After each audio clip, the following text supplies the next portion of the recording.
Narinig o nabasa mo na ba sa social media yung phrase na, "Kaka-AI mo, di na ako makaligo." Nakatawa pakinggan pero bakit nga ba nare-relate ng paggamit ng tubig sa AI? May mga mas malaking infrastructures na gumagana para magawa ang bawat AI prompt na tinatype ng mga tao. Ang mga prompts na ito ay pinoproseso ng mga AI data centers.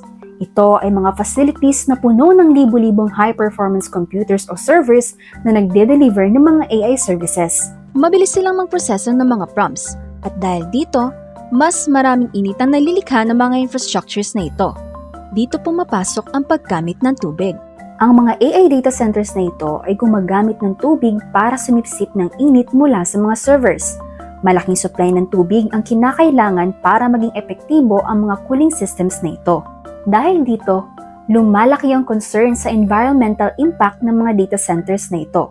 Kabilang dito ang posibleng pressure sa lokal na supply ng tubig dahil sa malaking konsumo nito para sa cooling systems, ang maaaring epekto sa aquatic ecosystems at ang pagtaas ng carbon emissions.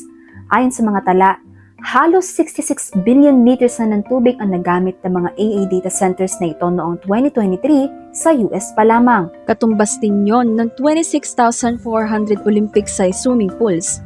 Ang dami, di ba? Kaya naman maraming tao at environmental advocates ang nagpahayag ng kanilang pangamba kaugnay ng Pax Silica, ang planong AI at Advanced Technology Hub sa New Clark City.